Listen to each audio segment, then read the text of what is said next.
in 1934. It is truly painful to watch University Park emulate the corruption of Dallas with crony capitalists and political deals. 3 years ago, the city pushed an inexplicable $100 million plan to destroy a pool and tennis court to build a pool and tennis court.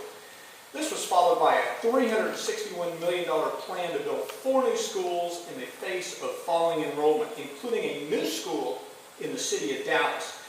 Last year, despite almost universal community opposition, you approved a high-rise that will flood residential streets with traffic that turned a tide and sum for the developer. Now you're voting to help bail out Dallas from a court order that requires them to build low-income housing in an upscale residential neighborhood.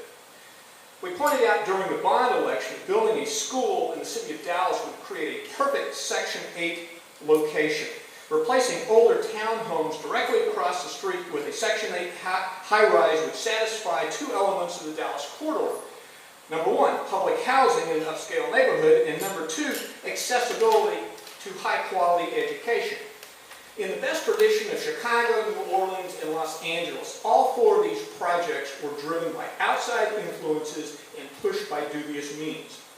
When a series of projects are so counter to the interests of the community, there's usually a common factor, and that factor is corruption. Sometimes, as in Austin, it's a cash payment. Sometimes it's a special consulting contract. It can be as insignificant as the use of a condo. It is always a distortion of democracy and a stain on the community.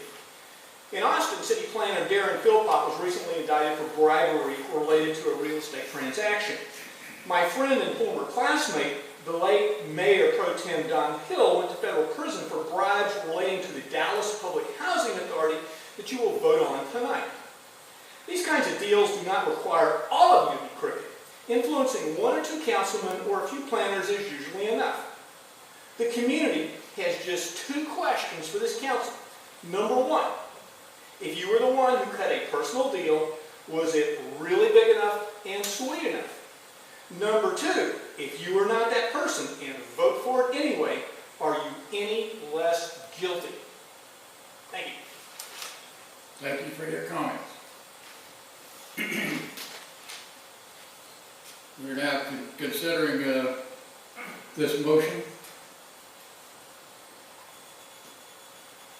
for the resolution. Do we have a motion? I'll move to approve the resolution. I'll second.